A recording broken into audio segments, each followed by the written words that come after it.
15년을 바쳤습니다. 새벽 2시에도 공장에 있었고 아무도 못 잡는 문제를 잡아냈습니다. 그런데 어느 월요일 아침 회의실에 불려갔더니 테이블 위에 봉투 하나가 놓여 있었습니다. 권고 사직서였습니다. 15년이 A4 2장짜리 숫자로 끝났습니다. 그런데 그게 끝이 아니었습니다. 월요일 오전 8시 반 강민주는 여느 때처럼 회사 출입구를 통과했다. 15년을 다닌 곳이었다. 복도 천장의 형광등 냄새, 커피 머신 근처에서 나는 탄 냄새, 엘리베이터 문이 닫힐 때 나는 쇠소리까지 몸에 배어 있었다. 그는 그런 것들에 더 이상 의식적으로 반응하지 않았다. 마치 폐가 공기를 들이마시는 것처럼 그저 자연스럽게 흡수했다. 그런데 그날은 달랐다. 팀장인 박성호가 강민준을 보자마자 시선을 피했다. 옆자리의 이유진은 무언가 모니터에 열중한 척하면서도 손가락이 멈춰 있었다. 총무팀 김대리는 복사기 앞에서 민준과 눈이 마주치자 어색하게 미소 지었다가 재빨리 고개를 돌렸다.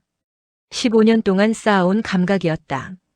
이 회사에서 무언가가 잘못됐을 때 공기가 어떻게 달라지는지 그는 누구보다 잘 알고 있었다.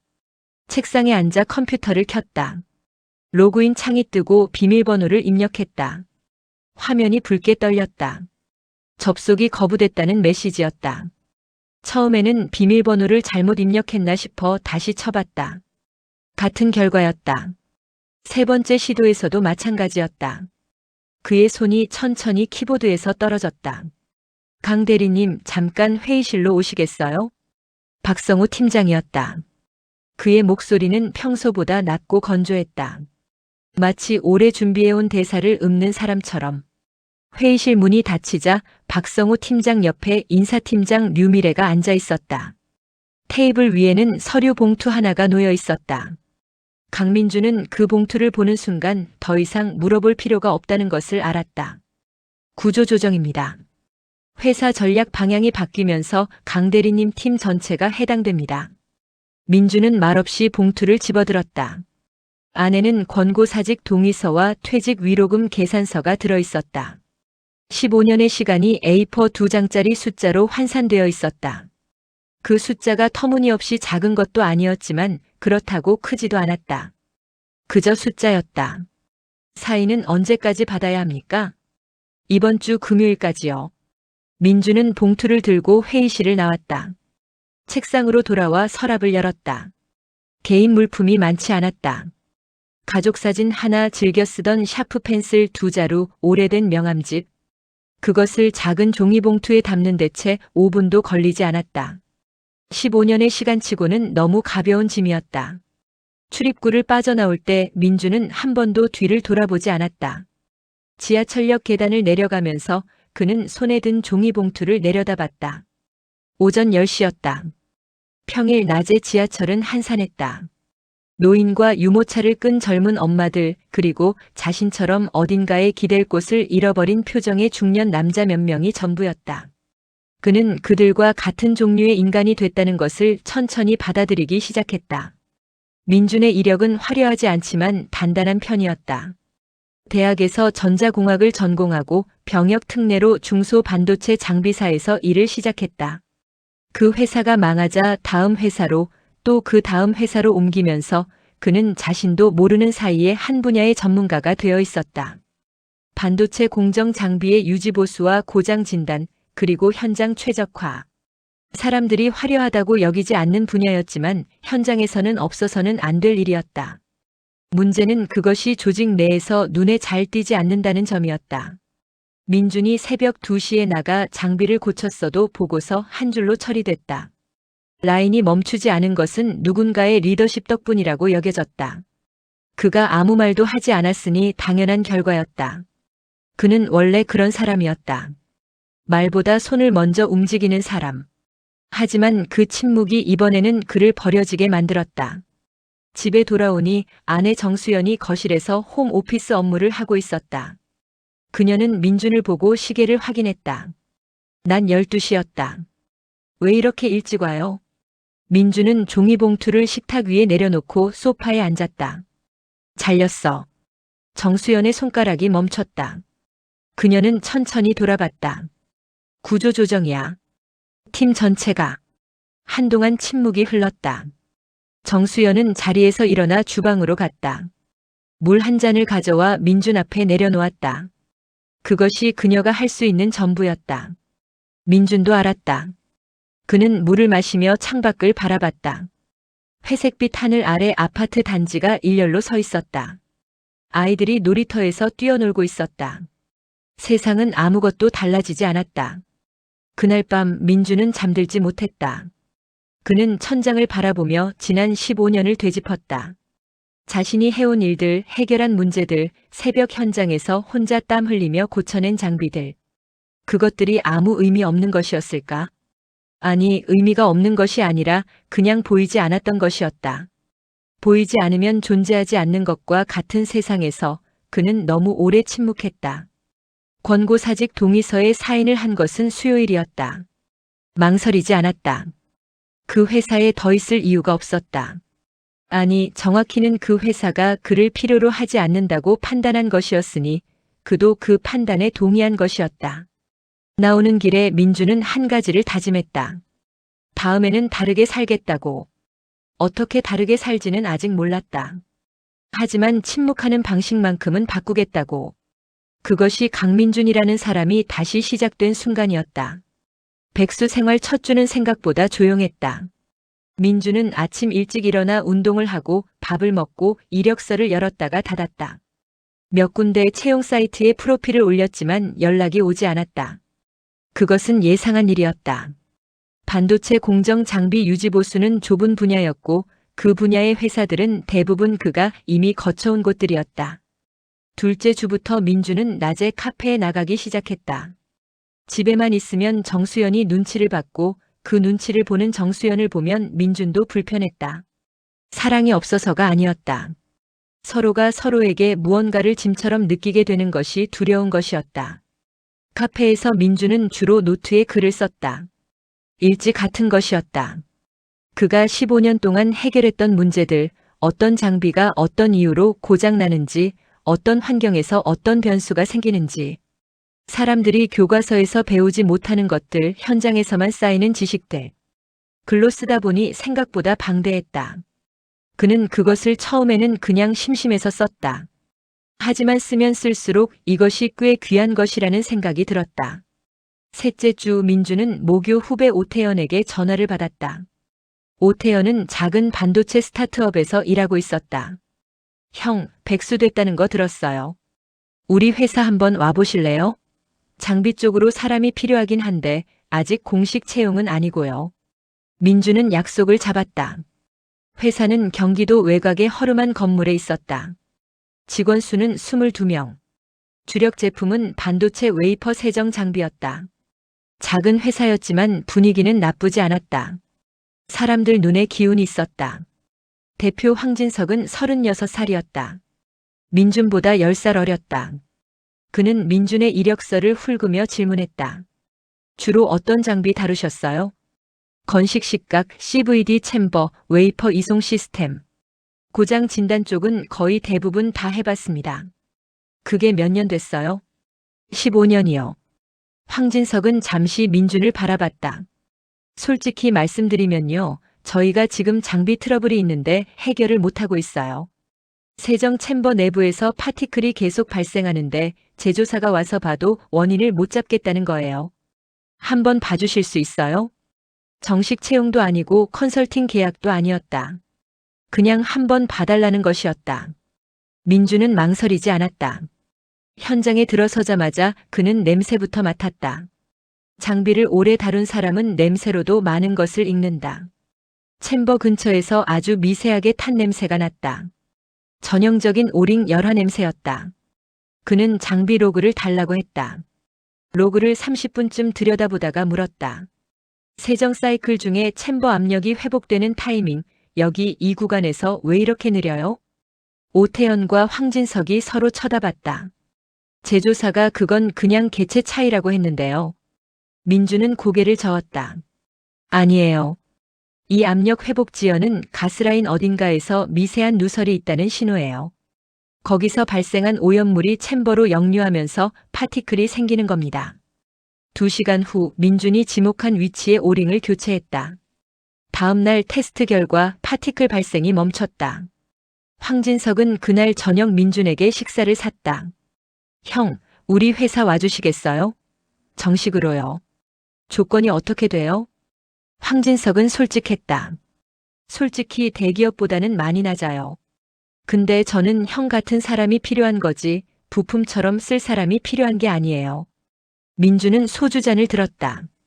그리고 천천히 비웠다. 일단 해봅시다.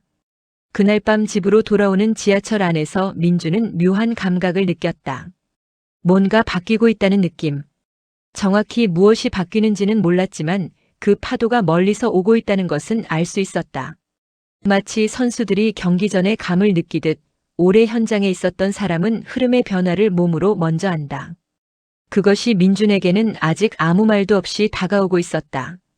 황진석의 회사 이름은 클린테크 시스템즈였다. 이름은 그럴듯했지만 실상은 자금난과 납기 압박에 시달리는 영세 기업이었다. 민준이 합류한 지 이틀 만에 그 현실이 고스란히 드러났다. 주요 거래처인 반도체 중견기업 한성마이크로의 구매 담당 조창현이 전화를 해왔다. 내용은 짧고 매서웠다. 다음 주 금요일까지 세정 장비 납기 못 맞추면 계약 파기입니다. 이미 2번 밀렸어요. 전화를 끊고 황진석은 사무실 벽을 한참 바라봤다. 민준 씨, 솔직히 말씀드리면요. 지금 이 납기 못 맞추면 우리 회사 오래 못 버텨요. 민준은 현장으로 내려갔다. 장비 조립 현황을 보니 문제가 보였다. 챔버 내부 코팅 공정에서 불량이 반복되고 있었다. 코팅이 균일하게 되지 않아 다시 갈아내고 재코팅을 반복하는 악순환이었다. 현장 작업자들은 지쳐 있었고 원인을 모르는 채 같은 작업을 반복하고 있었다. 코팅 전에 표면 클리닝 어떻게 하고 있어요? 작업자 신동철이 설명했다. 민주는 고개를 끄덕이다가 물었다. 혹시 이 공정 습도 관리 따로 해요? 아니요, 딱히. 그게 문제예요. 챔버 내부 코팅은 표면 습도에 극도로 민감한 공정이었다. 경기도 외곽의 작은 공장 현장은 실내 습도가 계절마다 달라졌고 그 차이가 코팅 균일도에 영향을 줬다. 민주는 클린룸 환경을 완전히 갖추는 건 예산상 불가능하다고 보고 임시 방편을 고안했다. 코팅 직전 표면을 50도로 예열해 수분을 제거하고 즉시 코팅에 들어가는 방식이었다. 테스트를 해봤다. 불량이 사라졌다. 작업자들 사이에서 작은 탄성이 나왔다. 일주일 뒤 납기는 간신히 맞췄다. 황진석은 민준의 손을 잡으며 말했다. 형 덕에 살았어요. 민준은 웃었다. 오랜만에 웃음이었다. 그런데 거기서 끝이 아니었다. 납기를 맞추고 한 달 뒤 한성마이크로의 조창현이 직접 클린테크 시스템즈를 방문했다. 공식 감사 방문이었다. 장비를 들여놓고 나서 파티클 발생이 현저히 줄었고 수율이 올랐다는 것이었다. 조창현은 황진석과 이야기를 나누다가 민준에게 눈을 돌렸다. 이분이 기술 담당이세요? 황진석이 답했다. 우리 회사 최고 기술 책임자입니다. 민준은 속으로 피식 웃었다. 직원이 22명인 회사에서 최고 기술 책임자라는 타이틀은 과분하기도 하고 웃기기도 했다. 하지만 조창현의 눈빛은 진지했다. 저희가 지금 구형 장비 업그레이드를 검토 중인데요. 기술 자문 형태로 같이 일할 수 있을까요? 민주는 황진석을 쳐다봤다. 황진석은 눈을 크게 뜨고 고개를 끄덕였다. 그것이 클린테크 시스템즈의 첫 번째 자문 계약이었다. 금액은 크지 않았다. 하지만 방향이 바뀌었다. 장비를 만들어 파는 회사에서 기술을 제공하는 회사로의 첫걸음이었다. 민주는 그날 밤 노트를 펼쳤다. 카페에서 쓰던 그 노트였다. 현장에서 쌓아온 지식들, 손으로 느낀 감각들, 수백 번의 실패에서 건진 원칙들. 그것들을 이제 좀 더 체계적으로 정리하기 시작했다. 무언가를 만들고 있다는 느낌이 들었다. 아직 형태는 없었지만 분명히 모양을 갖춰가고 있었다. 황진석은 어느 날 퇴근 전에 민준에게 물었다. 형은 왜 여기 있어요? 솔직히 형 실력이면 대기업 가도 되는데. 민준은 잠시 생각했다. 대기업에 있었어요. 버려졌고요. 황진석은 더 묻지 않았다. 그 회사가 멍청한 거예요. 민주는 그 말이 위로가 되는지 안 되는지 잘 몰랐다. 하지만 한 가지는 알았다. 그 멍청함 덕분에 지금 여기 있다는 것. 그리고 지금 여기가 생각보다 나쁘지 않다는 것. 나쁘지 않다는 것은 사실 크게 좋다는 것과 종이 한 장 차이였다. 민주는 그 차이를 좁혀나가기로 했다.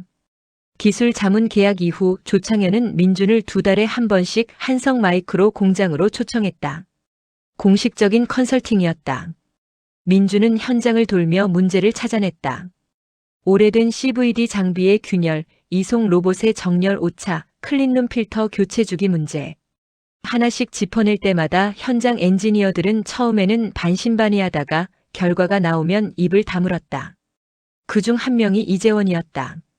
한성 마이크로에서 10년 넘게 일한 베테랑 엔지니어였는데 민준이 처음 왔을 때 노골적으로 무시했다. 작은 회사 사람이 뭘 알겠... 민준은 그 말에 아무런 반응도 하지 않았다. 대신 이재원이 골치 아파하던 문제, 3달째 원인을 못 잡고 있던 수율 저하 문제를 들여다봤다.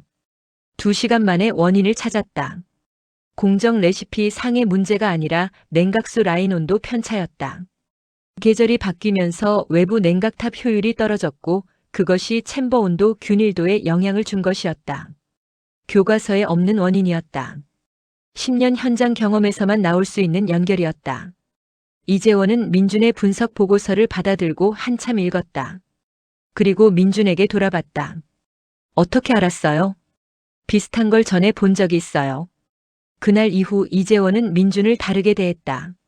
존댓말을 쓰기 시작했다. 작은 변화였지만 민준은 알았다. 현장에서 신뢰는 이런 식으로 쌓인다. 말이 아니라 결과로. 한성 마이크로에서의 소문은 조용히 퍼져나갔다. 반도체 업계는 생각보다 좁다. 엔지니어들은 서로 안다. 같은 공대를 나왔거나 같은 회사에서 일했거나 같은 장비 트레이닝을 받은 사람들이 업계 전체의 거미줄처럼 연결돼 있다. 그 거미줄을 타고 민준의 이름이 흘러다니기 시작했다. 2달이 지나지 않아 다른 회사에서 연락이 왔다. 경쟁사도 아니고 협력사도 아닌 완전히 다른 분야의 반도체 회사였다. 디스플레이 패널 제조업체 K디스플레이였다. 거기도 비슷한 문제를 겪고 있었다. 공정 장비 트러블, 수율 불안정, 제조사도 못 잡는 원인. K디스플레이의 기술팀장 박형준이 직접 전화를 했다. 강 기술사님이시죠? 한성 마이크로에서 연락처 받았습니다. 한번 만나 뵐 수 있을까요? 민준은 기술사님이라는 호칭에 잠깐 멈췄다. 사실 그에게는 기술사 자격증이 있었다. 10년 전에 딴 것이었는데 그 이후로 아무도 그렇게 불러준 적이 없었다. 전 직장에서는 그냥 강 대리였다. 미팅은 강남의 카페에서 이뤄졌다. 박형준은 자신들의 문제를 설명하면서 내내 민준의 반응을 살폈다. 민준은 설명을 듣는 내내 말이 없었다. 그러다 커피를 한 모금 마시고 입을 열었다. 혹시 장비 가동 이력 데이터 가져오셨어요? 박형준이 노트북을 꺼냈다. 민준은 30분쯤 데이터를 들여다봤다. 챔버 간 편차가 있네요. 같은 레시피인데 우측 챔버만 이상한 게 보여요. 이게 설치 당시부터 있었던 건가요? 아니면 나중에 생긴 건가요? 박형준이 눈을 크게 떴다. 어떻게? 데이터에 있어요. 보시면 알아요. 그날 미팅은 2시간이 넘게 이어졌다. 민주는 문제의 원인을 3가지로 좁혔고 각각의 확인 방법을 설명했다. 박형준은 노트를 빽빽이 채웠다. 헤어지면서 박형준이 말했다. 저희 쪽에서 정식 자문 계약 드리고 싶습니다. 금액은 기존 다른 분들 드리는 것보다 더 드릴게요. 민주는 걸어가면서 스마트폰을 꺼냈다. 황진석에게 메시지를 보냈다. K디스플레이에서 자문 계약 얘기가 왔습니다. 클린테크 시스템즈 통해서 진행하면 어떨까요? 황진석의 답은 10초 만에 왔다. 형, 진짜요? 당연하죠. 민주는 피식 웃으며 지하철역으로 걸어 들어갔다. 이것이 시작이었다. 한 사람의 이름이 업계에 퍼지기 시작할 때는 항상 이런 식이다. 광고나 홍보가 아니라 현장에서 살아남은 결과물이 말을 하는 것. 그리고 그 말은 어떤 광고보다 빠르고 멀리 퍼진다. 민주는 그것을 알고 있었지만 일부러 노린 것은 아니었다. 그냥 했다. 항상 해온 대로. 다만 이번에는 누군가가 보고 있었다. 어느 날 오후 민주는 모르는 번호로 전화를 받았다. 수신음이 3번 울리는 동안 잠깐 망설이다 받았다. 안녕하세요. 강민준 기술사님 맞으시죠? 저는 반도체 장비기술협회 이사장 김태원입니다. 민주는 그 이름을 알았다. 업계에서 모르는 사람이 없는 이름이었다. 10년 전쯤 그 이름을 처음 들었을 때 민주는 자신과는 전혀 다른 세계의 사람이라고 생각했었다. 어쩐 일로 연락을 주셨나요? 강 기술사님 소문을 계속 듣고 있었습니다. 저희 협회에서 내년도 기술 세미나 발표자를 물색하고 있는데 한번 나와주실 수 있을까요? 주제는 자유입니다. 세미나 발표. 민주는 그 단어를 입속에서 굴렸다. 대기업에 있을 때 그런 자리는 팀장 이상의 직책을 가진 사람들이 나가는 것이었다. 그는 한 번도 그런 자리에 서본 적이 없었다. 제가 그런 자리에 맞는 사람인지 모르겠습니다. 김태원이 웃었다. 현장에서 그 정도를 하고 다니시면 충분히 맞는 분입니다. 저도 엔지니어 출신이라 현장 경험의 가치를 압니다. 교수나 연구소 사람들이 말하는 것보다 실제로 현장에서 삽들고 파낸 지식이 훨씬 가치 있는 경우가 많아요. 민주는 수락했다. 세미나까지 2달이 남았다. 민주는 그 2달 동안 노트를 다듬었다. 카페에서 끄적이던 메모들을 체계화했다. 단순한 경험담이 아니라 원리와 이유를 함께 설명하는 구조로 만들었다. 어려운 이론을 쓰지 않고도 현장에서 왜 그런 일이 생기는지를 설명하는 방식. 그것이 민준이 잘할 수 있는 것이었다. 세미나 당일 강당에는 200명 넘는 엔지니어들이 앉아 있었다. 민주는 무대 뒤에서 자신의 순서를 기다리며 손이 약간 차갑다는 것을 느꼈다. 그것이 긴장의 전부였다. 강단에 서자 그는 첫 슬라이드 없이 입을 열었다. 저는 대기업에서 버려진 사람입니다. 강당이 조용해졌다. 예상치 못한 시작이었다. 15년을 일했고 어느 날 아침 잘렸습니다. 제 통장에 위로금이 들어왔고 그게 끝이었습니다. 그날 이후로 저는 오히려 더 많이 배웠고 더 많이 만들었습니다. 오늘은 그 이야기를 하려고 합니다. 40분이 어떻게 지나갔는지 몰랐다. 민주는 현장에서 겪은 구체적인 사례들을 들었다. 어떤 장비에서 어떤 신호를 읽어야 하는지, 제조사가 틀리는 이유가 뭔지, 데이터를 어떻게 보면 교과서에 없는 원인을 찾을 수 있는지. 청중들은 메모를 했다. 앞줄에 앉은 젊은 엔지니어들은 받아 적느라 정신이 없었다. 발표가 끝난 뒤 질문 시간이 예정된 10분을 넘겨 30분이 됐다. 사회자가 끊지 않으면 더 이어질 기세였다. 그리고 그날 오후 민주는 자신이 전혀 예상하지 못한 사람을 만났다. 쉬는 시간에 음료를 들고 서 있을 때 누군가 다가왔다. 강민준 씨? 돌아보니 서정욱이었다. 민준이 처음 사회생활을 시작한 회사, 병역 특례로 들어갔던 그 반도체 장비사의 전 동료였다. 20년 만이었다. 서정욱은 지금 대형 반도체 장비사 알파테크의 기술 임원이 되어 있었다. 여기서 만나네요. 발표 잘 봤어요. 민주는 반갑게 악수를 했다. 오래됐죠? 그러게요. 근데 발표 듣고 놀랐어요. 그때도 강 씨가 현장 감각이 제일 뛰어났는데 지금은 차원이 달라졌네요. 서정욱은 잠시 뜸을 들이다가 말했다. 알파테크에서 지금 기술 고문 자리를 찾고 있어요. 관심 있어요? 그 질문이 나왔을 때 민준의 머릿속을 순간 스쳐 지나간 것은 아이러니였다. 대기업에서 버려진 사람이 업계 최대 기업 중 하나에서 고문을 제안받는 상황. 그것이 불과 반년 만에 일어난 일이었다. 민주는 음료를 한 모금 마셨다. 이야기는 들어볼게요. 그 한마디가 다음 챕터의 문을 열었다. 알파테크는 국내 최대 반도체 장비 그룹 중 하나였다. 직원 수만 3,000명이 넘었고 해외 지사도 5곳이 있었다. 서정욱이 제안한 기술 고문 자리는 격주로 방문해 기술 자문을 하고 특정 프로젝트에는 집중적으로 참여하는 구조였다. 조건은 좋았다. 민준이 클린테크 시스템즈에서 받는 것의 3배가 넘었다. 황진석에게 이 이야기를 꺼냈을 때 황진석은 잠시 말이 없었다. 형, 솔직히 말할게요. 저는 형이 여기 계속 있어줬으면 좋겠어요. 근데 형 거는 형이 결정해야죠. 민주는 황진석을 바라봤다. 저는 두 군데 다 할 수 있다고 생각해요. 알파테크 쪽은 격주라고 했고 실질적인 기술 작업은 우리 회사 통해서 진행하면 어떻겠어요? 클린테크 시스템즈가 알파테크 프로젝트에도 참여하는 방식으로요. 황진석의 눈이 천천히 커졌다. 알파테크가 그걸 허용해요? 서정욱 씨한테 물어봤더니 자기네 쪽에서는 문제 없다고 했어요. 독립기술사로 계약하는 거라 다른 곳 일도 할 수 있대요. 황진석은 테이블을 주먹으로 가볍게 쳤다. 형, 그러면 우리가 알파테크 협력사 되는 거잖아요. 그렇게 되는 거죠. 그날부터 민준의 삶은 두 개의 축으로 돌아갔다. 하나는 클린테크 시스템즈, 하나는 알파테크.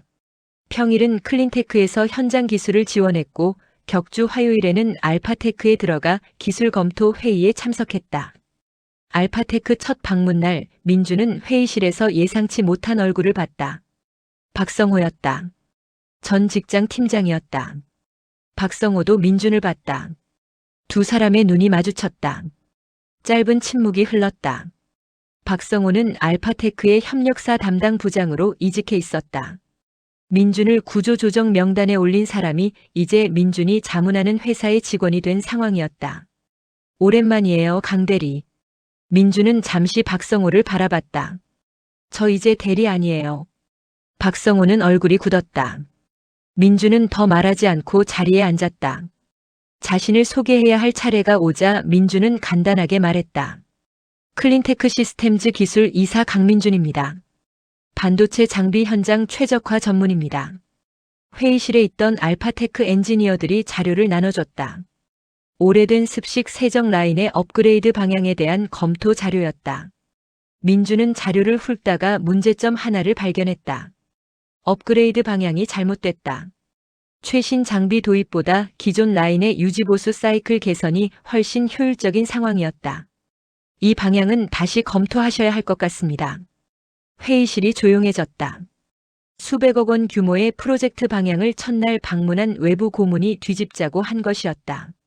알파테크 기술 총괄 이상민이 물었다. 근거가 있어요? 네. 이 라인의 장비 가동 로그를 보면 실제 장비 수명은 예측치보다 30% 더 남아있어요. 교체 결정이 수명 기반이 아니라 예산 집행 일정 기반으로 이뤄진 것 같습니다. 장비가 멀쩡한데 바꾸는 거예요. 이상민은 자료를 다시 들여다봤다. 긴 침묵이 흘렀다. 데이터 더 보내드릴게요. 검토 부탁드립니다.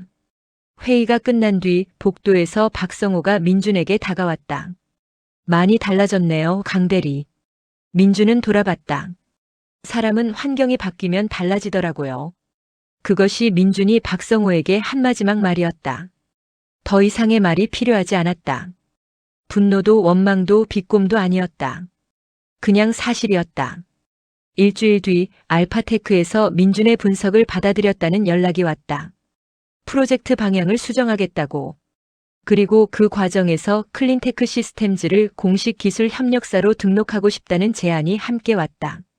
황진석은 그 소식을 듣고 사무실 안에서 조용히 혼자 주먹을 쥐었다. 아무도 보지 않는 줄 알았지만 민주는 봤다. 그리고 그냥 모른 척 지나쳤다. 그것으로 충분했다. 알파테크와의 협력이 궤도에 오를 무렵 민주는 생각지도 못한 방향에서 공격을 받았다. 발단은 알파테크의 내부 경쟁이었다. 기존에 기술 컨설팅을 하던 외부 전문가 그룹이 있었다. 대기업 출신 기술사들로 구성된 테크어드바이저스라는 그룹으로 알파테크와 이미 2년 넘게 계약 관계를 유지하고 있었다. 민준이 프로젝트 방향을 바꾸는 데 기여하면서 그 그룹의 역할이 축소됐고 자연스럽게 긴장 관계가 생겼다. 테크어드바이저스 대표 홍철수가 알파테크 경영진에게 이메일을 보냈다.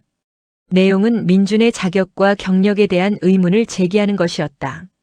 박사도 없고 학회 논문도 없고 공식 기술 자격 외에는 내세울 것이 없는 사람이 기술 고문 역할을 하는 것이 적절한가? 그런 요지였다. 민준은 그 이메일의 존재를 서정욱에게 전해들었다. 신경 쓰지 마요. 우리도 알아요. 민준은 잠시 생각했다. 저도 할 말이 있으면 해도 되죠? 물론이죠. 민주는 그날 밤 노트북을 켰다. 처음에는 반박 이메일을 쓰려고 했다. 그런데 쓰다 보니 방향이 달라졌다. 반박이 아니라 자신이 해온 일의 기록을 쓰기 시작했다. 15년의 현장 사례, 각 케이스에서 적용한 원리, 결과, 데이터. 20페이지짜리 기술 백서가 됐다. 그것을 알파테크 기술팀 전체에 공유했다. 반응은 하루 만에 왔다. 이상민이 직접 전화를 했다. 강 이사님, 이거 우리 내부 교육 자료로 써도 되겠어요? 그뿐이 아니었다. 자료가 알파테크 내부에서 돌기 시작하면서 그것이 결국 협회와 업계 커뮤니티로 퍼져나갔다. 테크 어드바이저스가 제기한 문제는 오히려 민준의 존재를 더 넓게 알리는 계기가 됐다. 홍철수는 이후 알파테크와의 계약을 갱신하지 못했다. 그것이 민준의 의도가 아니었다는 것은 모두가 알았다. 하지만 결과는 결과였다. 그 무렵 민준에게 또 하나의 일이 생겼다. 정수연이 임신했다는 것을 알게 됐다. 결혼 7년 만이었다. 두 사람이 포기하려고 했던 것이기도 했다. 민준은 그 소식을 듣고 오랫동안 말이 없었다. 정수연이 불안해할까봐 서둘러 웃음을 지었다. 잘 됐다. 딱 두 글자였지만 정수연은 울었다. 민준도 눈이 따가워졌다. 백수가 되고 나서 처음 흘리는 눈물이었다. 슬픈 눈물이 아니었다. 무언가가 정리되는 느낌이었다. 민준은 그날 밤 황진석에게 문자를 보냈다. 아이가 생겼습니다. 황진석의 답은 이랬다. 형, 그럼 이제 더 열심히 해야겠다. 민준은 그 문자를 보며 웃었다. 황진석다운 반응이었다. 현장은 계속 돌아갔다. 알파테크의 기술 검토, K디스플레이의 자문, 클린테크 시스템즈의 내부 개발. 세 개의 바퀴가 동시에 돌아가고 있었다. 바쁜 것은 사실이었지만 그 바쁨의 종류가 달랐다. 이전 회사에서의 바쁨은 소모하는 바쁨이었다. 지금의 바쁨은 쌓이는 바쁨이었다. 민준이 전에 다니던 회사 이름은 나노솔루션이었다. 구조조정 이후로 그 회사 이야기는 뉴스에서 가끔 보였다. 주가가 계속 하락하고 있었고 기술 경쟁력 약화라는 평가가 나오고 있었다. 민준이 담당하던 장비 라인이 잦은 트러블로 인해 수율이 떨어졌다는 이야기도 들려왔다. 민준은 그 뉴스를 보며 아무 감정을 느끼지 않으려고 했다. 하지만 솔직히 말하면 한 가지 감정이 있었다. 안타까움이었다. 그곳에서 함께 일하던 사람들, 새벽에 같이 현장을 뛰던 동료들. 그들은 잘못이 없었다. 그들에게 안타까운 것이었다. 그리고 며칠 뒤 나노솔루션에서 연락이 왔다. 전화를 한 사람은 나노솔루션 현 기술팀장 이승철이었다. 민준이 잘리고 난 뒤 그 자리에 들어온 사람이었다. 전화 목소리가 어색하게 낮았다. 강민준 기술사님이시죠? 다름이 아니라 저희 라인에 문제가 생겼는데요. 이미 다른 전문가 두 분을 불렀는데 해결이 안 돼서요. 업계에서 강 기술사님 소문을 듣고 연락드렸습니다. 민준은 잠시 아무 말도 하지 않았다. 나노솔루션이요? 네, 맞습니다. 한동안 전화기 너머로 침묵만 흘렀다. 사람이라면 그 상황에서 거절하거나 혹은 흔쾌히 수락하거나 아니면 비싼 금액을 제시해 복수를 하거나 세 가지 중 하나를 선택할 것이었다. 민준은 잠시 그 세 가지를 머릿속에서 굴렸다. 어떤 라인이에요? 이승철이 안도하듯 설명하기 시작했다. 민준이 담당하던 CVD 라인이었다. 정확히는 그 라인의 원격 유지보수 프로토콜이 제대로 작동하지 않아 오작동 알람이 반복되는 문제였다. 생산에는 큰 영향이 없었지만 알람이 반복되면서 엔지니어들이 24시간 대응 체계를 유지해야 했고 그것이 두 달째 이어지고 있었다. 민준은 원격으로 로그 파일을 받아 분석하는 것으로 시작했다. 3시간 후 그는 원인을 찾았다. 예상대로였다. 그 라인에는 민준이 예전에 임시 패치로 만든 모니터링 스크립트가 있었다. 후임자가 그것을 모르고 시스템 업데이트를 하면서 스크립트의 타이밍 파라미터가 어긋났다. 알람 자체는 가짜 알람이었고 실제 장비 이상은 없었다. 파라미터 값 하나를 수정하면 해결되는 문제였다. 민준은 그 내용을 문서로 정리해 이승철에게 보냈다. 수정 방법과 함께 그 스크립트가 왜 거기 있었는지, 어떤 배경에서 만들어진 건지도 함께 썼다. 다음 날 이승철에게서 전화가 왔다. 해결됐습니다. 감사합니다. 짧은 말이었다. 민주는 자물쇠 청구서를 보냈다. 시장 가격으로 특별히 높지도 낮지도 않은 금액이었다. 나노솔루션은 이틀 만에 입금했다. 그 과정에서 민주는 박성호에 대해서도 이승철에게 물어볼 기회가 있었다. 박성호는 이미 나노솔루션을 나간 상태였다. 알파테크로 이직한 것이었다. 민주는 그 이야기를 듣고 아무 말도 하지 않았다. 세상은 좁다. 그리고 사람은 기억한다. 그로부터 2달 뒤 나노솔루션 대표이사 최기태가 직접 민준에게 연락을 했다. 공식적인 식사 자리를 제안했다. 민주는 그 자리에 황진석을 데리고 갔다. 강남의 한 식당 개인룸에서 최기태는 민준을 마주보며 말했다. 솔직히 강 기술사님을 내보낸 것이 잘못된 결정이었습니다. 그건 인정해야겠습니다. 민준은 아무 말도 하지 않았다. 다시 돌아오실 수 있을까요? 기술본부장 자리로 모시고 싶습니다. 테이블 아래에서 황진석의 발이 민준의 발을 살짝 건드렸다. 형, 잘 생각해요라는 신호였다. 민준은 가볍게 고개를 끄덕였다. 그리고 천천히 입을 열었다. 감사합니다. 근데 저는 지금 하는 일이 있어서요. 최기태가 바로 말을 이었다. 조건을 더 맞춰드릴 수 있습니다. 연봉이나 권한이나. 민준이 부드럽게 끊었다. 연봉의 문제가 아닙니다. 저는 지금 제가 하고 싶은 일을 하고 있어요. 그 일이 나노솔루션에서는 안 됩니다. 최기태는 한동안 말이 없었다. 그러면 협력은요? 나노솔루션과 클린테크가 공식 협력 관계를 맺는 것은요? 민주는 황진석을 봤다. 황진석은 작게 고개를 끄덕였다. 그건 논의해 볼 수 있습니다. 집으로 돌아오는 차 안에서 황진석이 말했다. 형, 나노솔루션이 협력사 됐어요. 형이 나온 회사가. 민주는 운전대를 잡으며 웃었다. 그렇게 됐네요. 창밖으로 도시의 불빛이 흘러갔다. 강민주는 한 가지를 깨달았다. 버려진 것이 아니었다. 풀려난 것이었다. 그 차이가 얼마나 큰지는 지금 이 순간에야 비로소 명확하게 보였다. 아이가 태어난 것은 클린테크 시스템즈가 공식 법인 등록 3주년을 맞는 날로부터 이틀 전이었다. 딸이었다.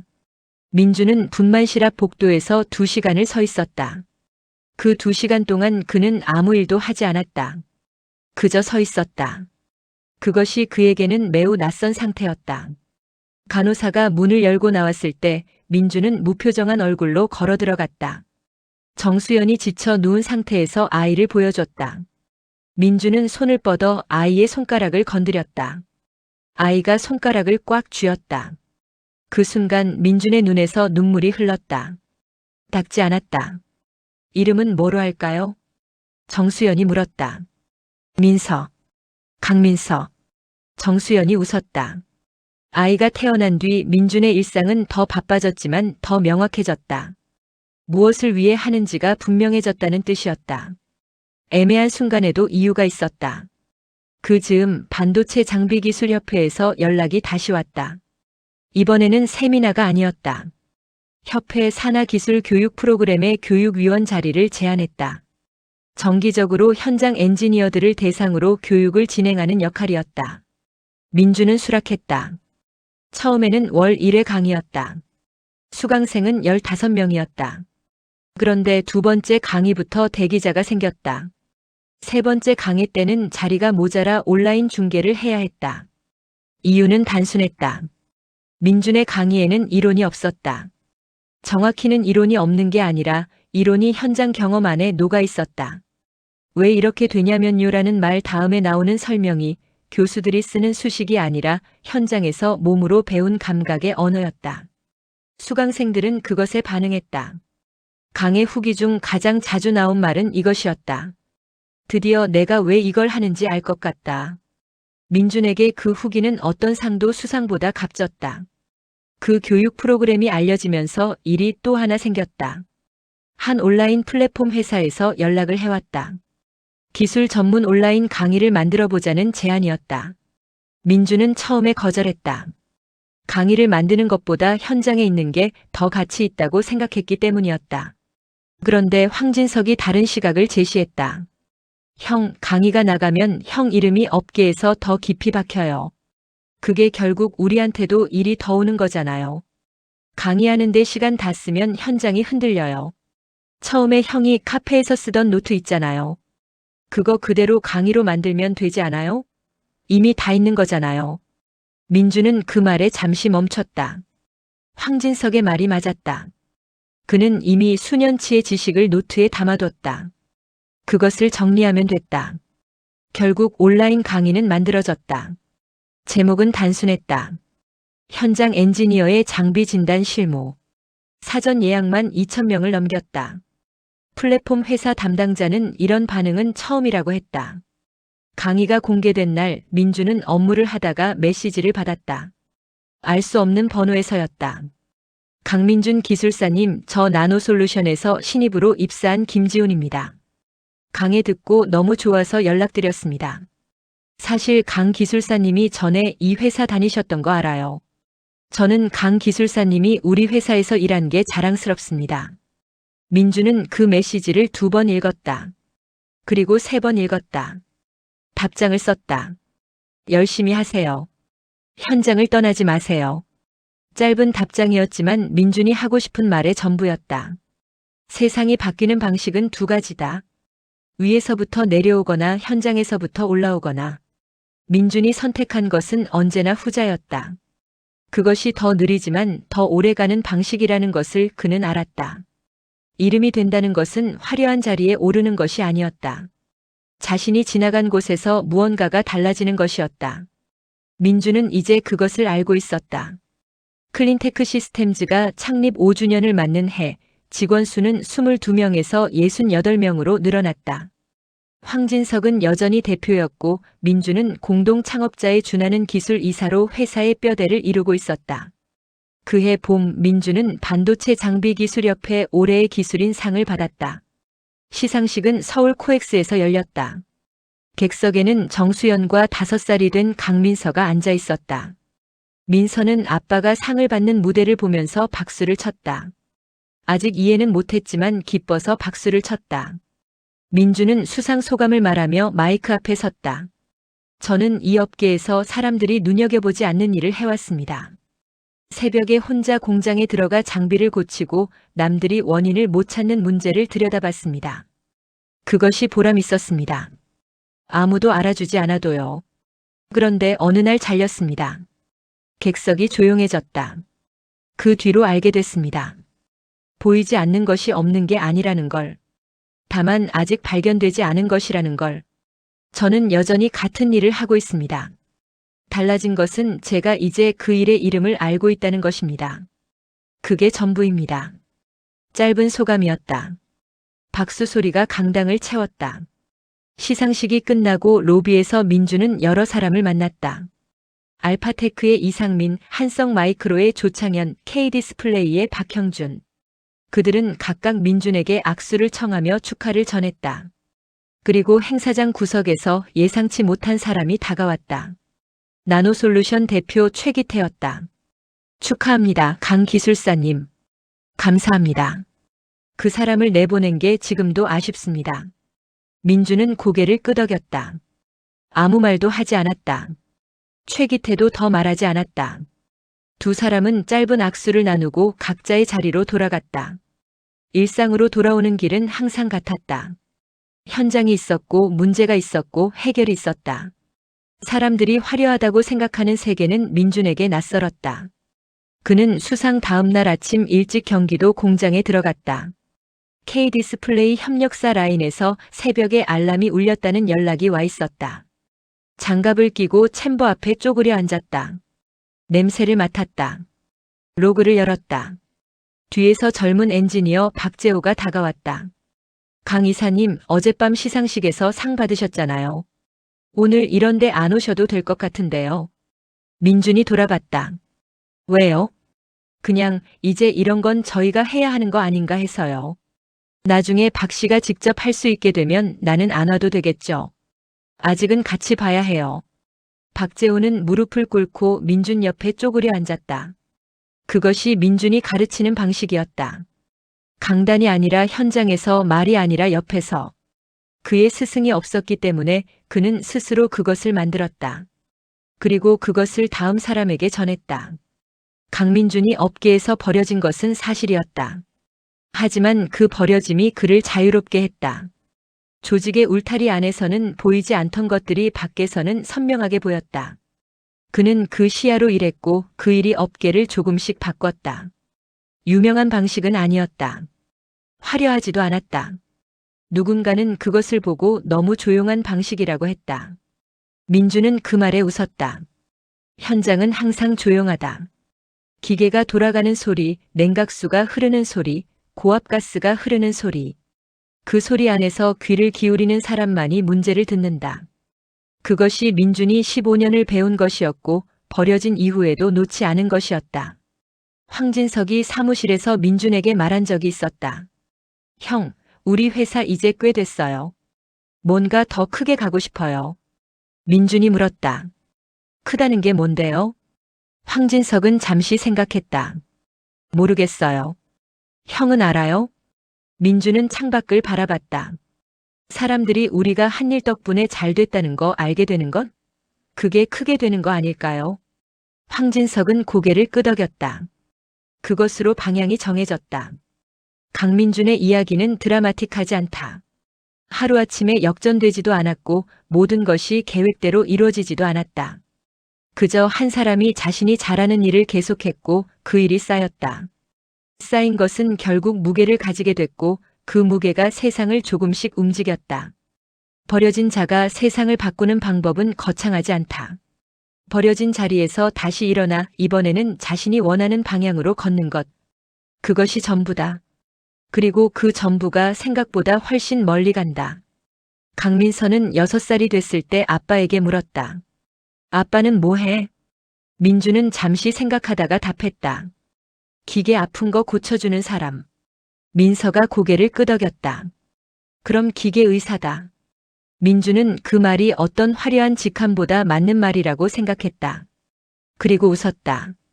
오래전 나노솔루션 출입구를 나오던 날의 그 막막함을 생각하면 이 웃음은 멀리서 왔다. 아주 멀리서 긴 길을 돌아서. 그래서 더 값진 웃음이었다. 강민주는 복수하지 않았습니다. 증명하지도 않으려 했습니다. 그냥 자기 일을 했을 뿐입니다.